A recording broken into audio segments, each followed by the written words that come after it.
First, okay.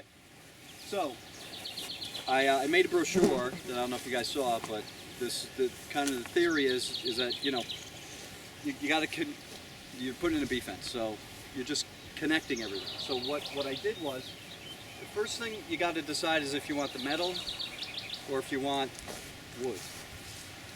I started off with 2 hives or so, and I'll tell you where I connected it, but I just wanted it to be easy, so I just went with the metal. And then over here, I was trying to figure out how to get the door going, so which they taught me how to do. So that's why I needed the wood. The reason I like the wood, there's 2 reasons. Number one, you put everything on the inside, which means you can mow around it and hit the wood. You know what I mean? Wood's really not going to move, so you can kind of hit it. You know. The second thing that I like the wood is, if you'll notice, these are all 8 feet apart. Okay. What I have is I keep the 4x8 sheets of treated plywood in my garage, and I just use 3 things, and I put it right on the ground. I go boom, boom, boom, boom, boom, and I have 5 or 6 of them, and there's my barrier for the winter time. So that's why it works for me. This is the north side. That's the prevailing wind side. Great idea. So it works for me, you know, and I just it's just me. So with the electric fence, you got to start somewhere and then kind of end somewhere. So what I do is, you see, this is where the door is, okay? And this was the biggest thing that I couldn't figure out for the life of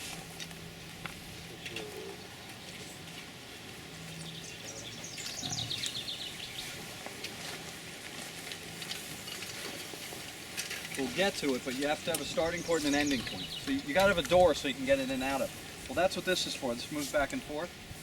And so this completes the circuit. There's a metal spring in here, and this is metal. So what you got to do is you start here, you tie it off. And then what you do is you go to here, wrap it a couple of times, and then just boom, one line all the way around, till you get to here. This is what tightens it. And so you can get a tightening tool, but it's a beef fence. You know what I'm saying? So what I do is if it gets a little not tight, I just turn it till I can't turn it anymore. That's plenty tight. You know, as long as they're gonna touch it, it's tight. So then you get to here, tie it off, and here's your door. And that's it. This is just one strand. It goes all the way around, tie it off, another strand here, and that's it. And there's your door. Unhook the door again for us. What's that? Unhook the door again. Oh, okay. So this moves. So you just pop that out because this part moves. Okay? Well, so should the handle. The handle's got the spring in it. Yeah, the handle does have a spring in it as well. It gets a little older, so. So when you go to the fence is electrified, you shut it off before you open the door? Yes, you always, yes, sir. Okay. The solar panel is over here. You should always have it off before you kind of. Yeah, well, and like I said in the presentation a while back. It's worked well for you? Well, you touch it accidentally, a little bit of pee comes out. I'm just letting you know. So this is the power source. Solar. And it's solar. So and it fits nicely over this. Yeah, there's a little slot. There's like a little slot in the back. Yeah. Okay. Here, I'll go around the other side. And so what you do is your ground goes down to a rod. So the rod, this is about 8 feet long. So you just pound the rod into the ground, and then there's a piece that you buy that attaches it to it. So that's your ground.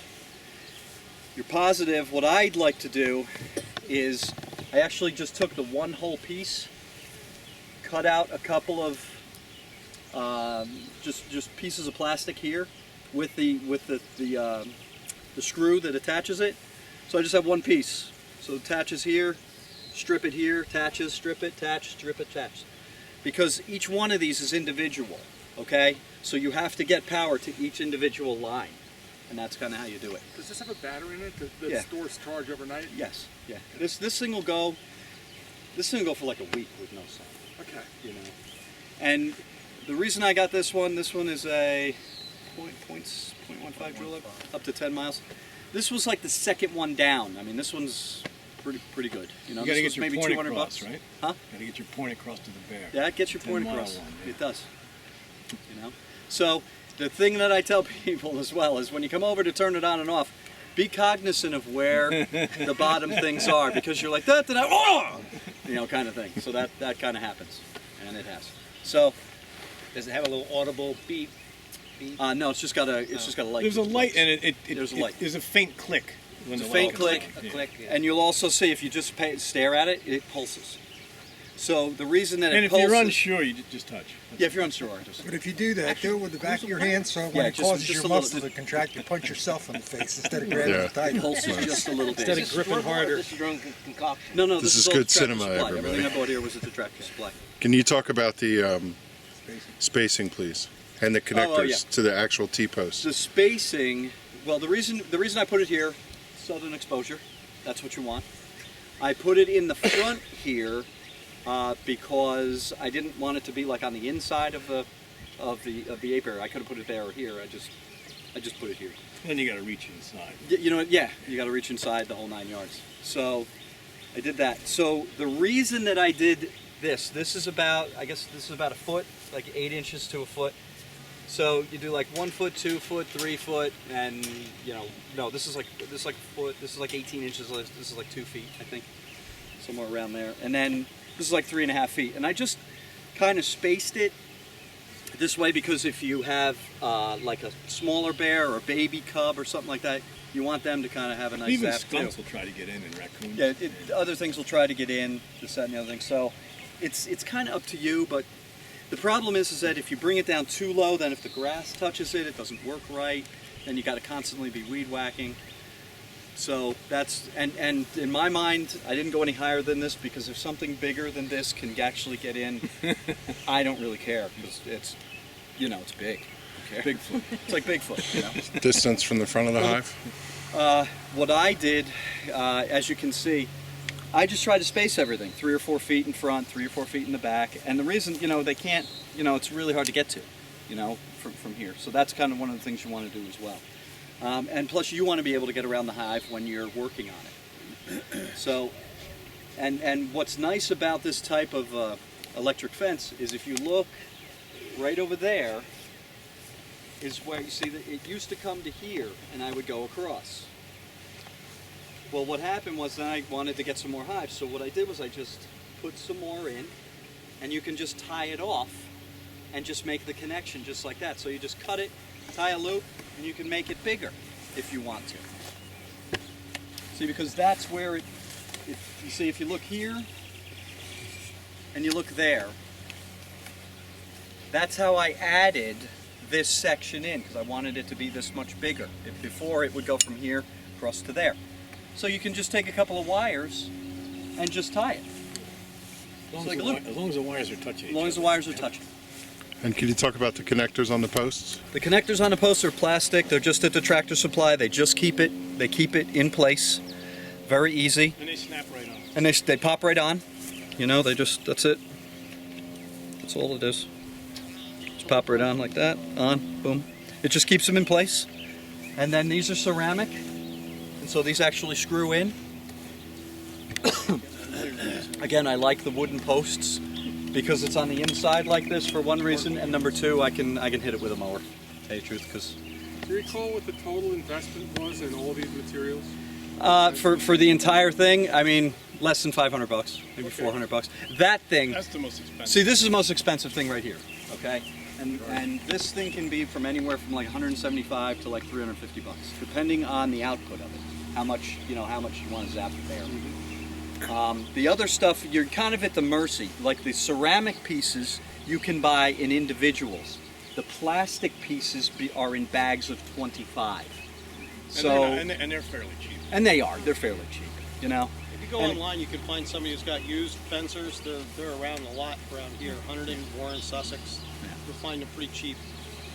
when you're doing this, you kind of map it out. Kind of say, all right, I want 4 wires, so I'm going to need a post for, how many I'm going to need around the thing. And you just try and put it down on paper, And the handout's not too bad. It really kind of gives you a good explanation, in my mind, of, how far you want to space things and stuff like that. One more question. Do you find that it makes sense to bait these fences? That is an interesting comment. When you talk to people about it, who are with, a lot more bears, and then you talk to farmers. Half of the people you talk to say, bait it. You got to bait it. You know, you got to give them something to hit it. I never baited it. The other half of the people are like, we don't feel the need to get them here. You know what I mean? They haven't been bothering me yet. I don't want, but just in case, I'll have this. So it's really your own preference. You know, is that all right? Because I know you were talking about it. You know. Yeah, the Division of Fish and Wildlife says bait it. You want them, if you're going to have it, to get a taste of the fence. They'll walk right through the fence, you know, in one, you know, they need to get the nose on the fence in order for them to understand. We talk about smarter than the average bear. New Jersey, the bears that travel have seen enough of these fences that when they see one, they know not to test it. But if you really do want them to test it. So their guidelines are bait the fence and keep it baited and never turn it off, because once it's turned off, it's become ineffective. And this one is effective. You haven't had any people, any bears come in and, I've been fortunate, but this past year I put in this fence. yeah. So and that has the mesh on it. So I've been, you know, you know, maybe they'll come in, they'll get over this. I think they will have, if they want to get over it, that's not going to be an issue. I agree, but I've been fortunate, and I've seen the droppings before I had the fence up, and my neighbors have seen the bears, and you know, it's only been a couple, but I've been pretty lucky. So.